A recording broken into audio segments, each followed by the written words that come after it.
Elle est tombée amoureuse de son chauffeur et a eu une relation avec lui. Puis, son frère lui a révélé qu'il avait des sentiments pour elle et qu'elle n'était pas sa sœur biologique. Maintenant, elle est confuse et ne sait pas avec qui se mettre. À votre avis, qui va-t-elle choisir? Découvrons-le. Abonnez-vous à cette chaîne pour ne manquer aucune de nos nouvelles histoires. Un après-midi, Daniel a ramené une toute nouvelle Lamborghini chez lui pour sa sœur. Elle était ravie et excitée par la voiture qu'il lui avait offerte. Pendant ce temps, le frère de Mira et son ami sont arrivés chez elle et ont été émerveillés par la beauté de la maison. Ils ont tous profité du moment avec enthousiasme. Le lendemain, Jennifer a supplié son frère Daniel de la laisser conduire la nouvelle voiture qu'il lui avait achetée. Cependant, il a refusé, affirmant qu'elle ne savait pas conduire et qu'il lui embaucherait un chauffeur. Malgré ses supplications, il est resté ferme dans sa décision et elle est partie, déçue. Ce même soir, John a essayé de parler à un client, mais son réseau téléphonique était mauvais. Son ami lui a suggéré d'utiliser un accent américain puisqu'il communiquait avec un Américain. Cependant, John a eu du mal avec sa prononciation et ils ont fini par se disputer. Agacé par leur conversation, Daniel a pris la bouteille de vin et est parti. Pendant ce temps, Daniel a couvert Jennifer avec une couette pendant qu'elle dormait. Mira l'a taquiné en le complimentant sur la façon dont il prenait soin de sa sœur. Ils ont discuté un moment avant qu'elle ne parte. Plus tard, Jennifer s'est réveillée, a taquiné Daniel, puis est partie, le laissant surpris qu'elle ait en fait semblant de dormir tout le long. Cette même nuit, en rentrant chez elle, Mira a trouvé la maison en désordre et s'est plainte. Le lendemain matin, l'assistante personnelle de Daniel est venue chez lui. Jennifer lui a proposé du café, mais elle a d'abord refusé. Toutefois, Jennifer a insisté et l'assistante a fini par le boire avant que Daniel ne descende. Ensuite, ils sont partis ensemble. Le lendemain matin, Mira entra dans le salon et cria à son frère et son ami de se réveiller. Elle insista pour qu'ils tiennent leurs oreilles, car elle avait une information importante à leur annoncer. En grognant, ils s'exécutèrent. Mira les réprimanda alors, leur disant de faire quelque chose de significatif de leur vie au lieu d'attendre des clients à escroquer. Agacés, ils grognèrent à nouveau et décidèrent de boire de l'alcool. Ce qui provoqua la colère de Mira, qui leur cria encore dessus. Elle leur annonça ensuite une bonne nouvelle. Son patron avait besoin d'un chauffeur.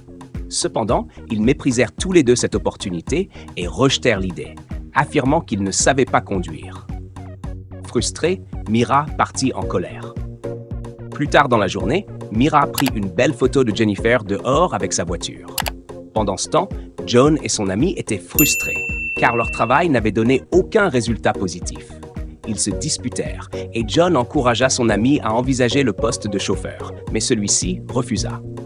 Ce même jour, Daniel et Jennifer étaient en voiture. Daniel conduisait et ils discutaient agréablement, partageant un bon moment. Le jour suivant, Daniel et Jennifer jouèrent ensemble à un jeu de Scrabble et s'amusèrent bien. Mira les rejoignit et ils passèrent tous un bon moment. Le lendemain, Mira était au téléphone dans le salon lorsque John arriva et demanda à lui parler. Avant qu'il ne puisse dire quoi que ce soit, Mira supposa qu'il allait lui demander de l'argent et lui dit rapidement qu'elle n'en avait pas à lui donner. Pendant ce temps, Jennifer prévoyait de sortir avec l'assistante personnelle de Daniel. Curieux de leur plan, Daniel les interrogea sur leur destination et insista pour les accompagner. Jennifer refusa, mais Daniel insista, affirmant qu'il allait s'intégrer à leur style vestimentaire Gen Z. Cela irrita encore plus Jennifer. Au même moment, chez Mira, elle était heureuse que John ait enfin accepté le poste de chauffeur. Elle lui annonça avec enthousiasme que la voiture qu'il allait conduire était une Lamborghini. À ce moment-là, le frère de Mira entra et se moqua d'elle à cause de la façon amusante dont elle avait prononcé Lamborghini. Mira demanda alors à son frère quels étaient ses projets et ce qu'il comptait faire de sa vie. Cependant, il répondit de manière désinvolte, donnant des réponses sans sérieux tout en discutant avec John, ce qui attrista profondément Mira. Émue, elle se mit à pleurer et pria pour lui. Le lendemain, Mira et John étaient dans l'appartement de Daniel pendant qu'il parlait à John du poste de chauffeur, lui demandant s'il pouvait lui faire confiance avec la voiture de sa sœur. John le rassura, tandis que Mira se porta garante pour lui, affirmant qu'il était digne de confiance et fiable. Puis, Jennifer arriva, et Daniel présenta John comme son chauffeur. Ils discutèrent ensuite des détails du travail. Ce même jour, l'ami de John se disputa avec lui au sujet du poste de chauffeur, insistant sur le fait qu'il devait préserver leur prestige. Mais John l'ignora et rentra à l'intérieur. Le jour suivant, John était prêt pour son premier jour en tant que chauffeur. Jennifer le surnomma en plaisantant Jean-Baptiste et lui expliqua son programme de la journée. Ensuite, ils montèrent dans la voiture et partirent. Ce soir-là, Jennifer et John rentrèrent tard. Daniel sortit et réprimanda Jennifer pour son retard. John inventa rapidement un mensonge pour expliquer leur arrivée tardive, et Daniel le crut avant de repartir. Jennifer félicita alors John pour l'avoir couverte. Plus tard dans la nuit, John alla voir Mira et lui dit qu'il avait faim. Elle lui imposa une condition. Il devait lui payer un abonnement Internet. Il accepta, et elle le taquina avant d'aller lui chercher à manger.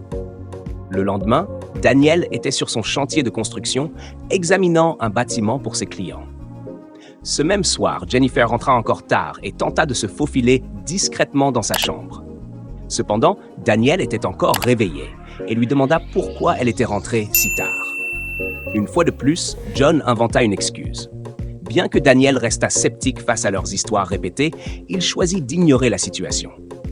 Le lendemain, Jennifer confia à l'assistante personnelle de Daniel ce qu'elle ressentait pour John. Au début, l'assistante ignora ses sentiments, mais finit par l'écouter. Ce même jour, Jennifer descendit, habillée et prête à sortir. John entra et lui annonça que la voiture était prête. Cependant, Daniel désapprouva sa tenue, disant qu'elle était presque nue, et lui ordonna de mettre quelque chose de plus couvrant. Agacée, Jennifer grogna et partit en maugréant. Pendant ce temps, l'ami de John supplia Mira de lui donner accès à son Wi-Fi, mais elle refusa. Ils échangèrent quelques paroles acerbes avant qu'elle ne l'ignore et parte en colère. Ce soir-là, Daniel examinait ses différents projets immobiliers sur son iPad. En faisant défiler les images, il tomba sur une photo de Jennifer et prit un instant pour l'admirer. À ce moment-là, Jennifer envoya un message anonyme à John qui disait « Pour éviter de tomber amoureux de ta patronne, ne touche pas à ses cheveux ni à ses chaussures. » Ce message éveilla en lui des sentiments et une curiosité à son égard. Le lendemain matin, John entra dans le salon et vit Jennifer en train d'essayer de mettre ses chaussures. Les mots du message anonyme lui revinrent en tête.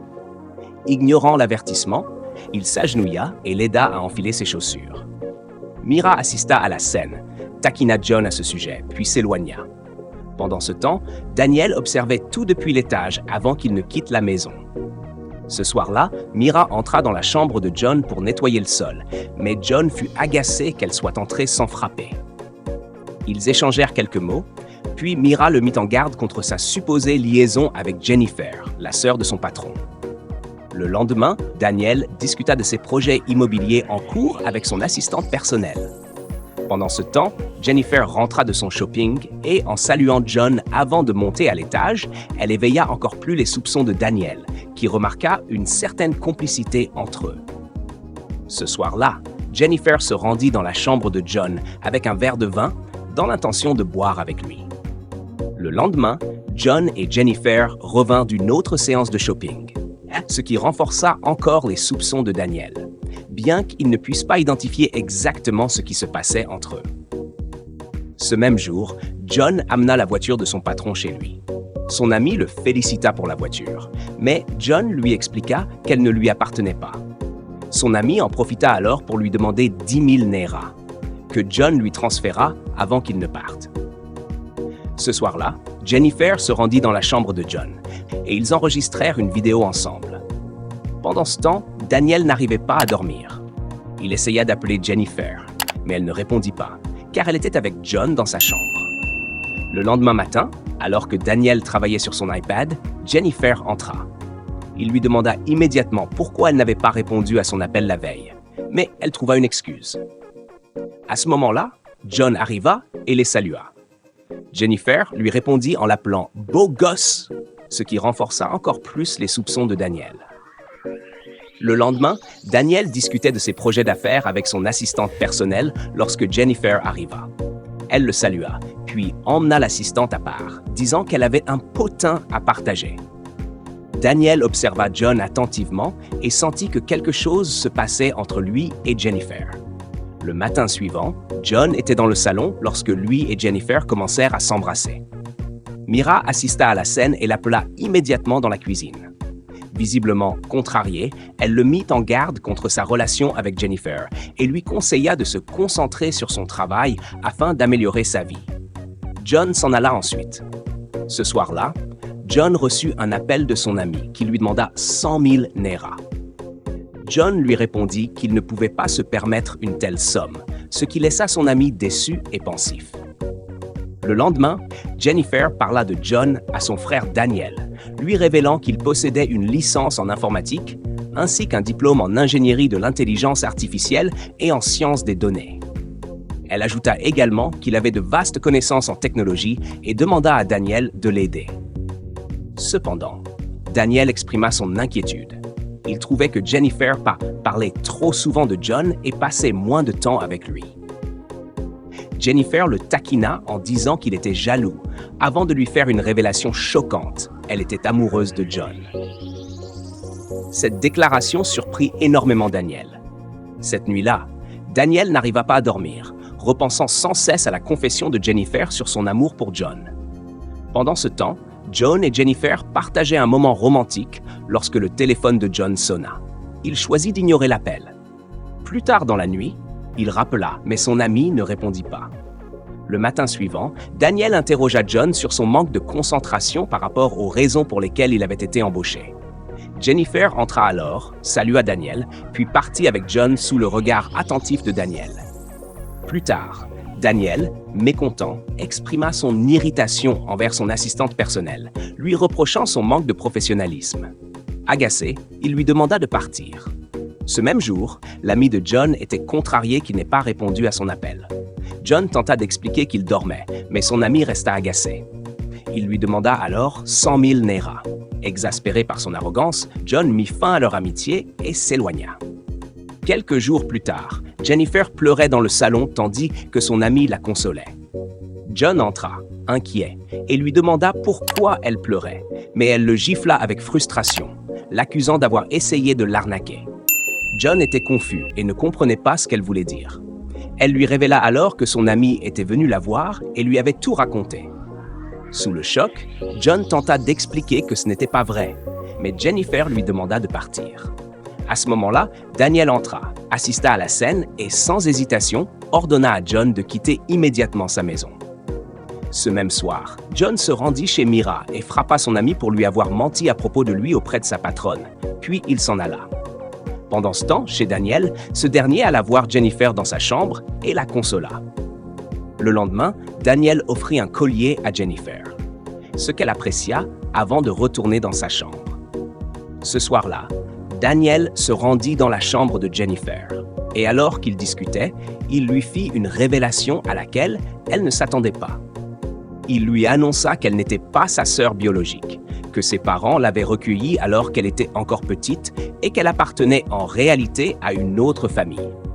Il lui avoua ensuite qu'il était amoureux d'elle et avait des sentiments pour elle. Jennifer fut choquée par cette révélation et demanda à Daniel d'arrêter s'il s'agissait d'une plaisanterie, mais il était sérieux. Elle resta sans voix, incapable de dire quoi que ce soit, et après un moment de silence, Daniel quitta la pièce. Le lendemain, Jennifer était assise dans le salon, plongée dans ses pensées à propos de tout ce que Daniel lui avait dit. Après une longue réflexion, elle décida de lui donner une chance. Daniel entra alors avec un repas pour elle, et elle lui annonça qu'elle avait réfléchi à tout ce qu'il lui avait dit et avait décidé de lui laisser une chance. Ils se prirent dans les bras. Le jour suivant, ils étaient ensemble dans le salon, profitant de la compagnie de l'autre. Plus tard, ils partirent faire un tour en voiture dans les rues, complices et heureux. Quelques jours plus tard, Jennifer tomba malade. Le médecin rencontra Daniel et lui révéla une nouvelle choquante. Jennifer était enceinte. Daniel fut bouleversé par cette révélation. Ce soir-là, Daniel confronta Jennifer à propos de sa grossesse. Elle s'excusa et l'atmosphère devint extrêmement tendue entre eux. Plus tard dans la soirée, Daniel resta éveillé. incapable de dormir, son esprit hanté par la pensée que Jennifer portait l'enfant de John. Pendant ce temps, Jennifer ne trouvait pas non plus le sommeil. Elle ressentait le poids accablant de sa grossesse, tandis qu'elle fixait une photo de John. Le lendemain, John se rendit chez Jennifer et lui expliqua qu'il l'aimait vraiment. Il lui dit que tout ce que son ami lui avait raconté était un mensonge, destiné à ternir son image parce qu'il avait refusé de céder à ses manipulations douteuses. Jennifer lui révéla alors qu'elle était enceinte. John, sous le choc de cette découverte, insista pour qu'il garde l'enfant et promit d'être un père responsable. À ce moment-là, Daniel entra, assista à la scène et, sans hésitation, donna un coup de poing à John, prêt à le frapper davantage. Jennifer l'arrêta immédiatement en lui demandant d'arrêter. John expliqua une fois de plus que tout ce que son ami avait dit était faux. Peu à peu, la tension retomba et après un instant de silence, Daniel quitta la pièce. Le lendemain, ils étaient tous réunis autour de la table à manger. Alors qu'ils venaient de prier et s'apprêtaient à commencer leur repas, Daniel appela soudainement John, interrompant le moment. La tension monta, tout le monde pensant qu'il allait de nouveau exprimer sa colère. Mais à la surprise générale, il regarda John et lui dit « Bienvenue dans la famille ». Soulagés et heureux, ils sourirent tous tandis que Daniel insista pour que John prenne bien soin de Jennifer. Ils partagèrent ensuite leur repas dans une ambiance harmonieuse. Alors les amis, si vous avez aimé cette histoire, n'hésitez pas à vous abonner à cette chaîne pour découvrir nos dernières histoires.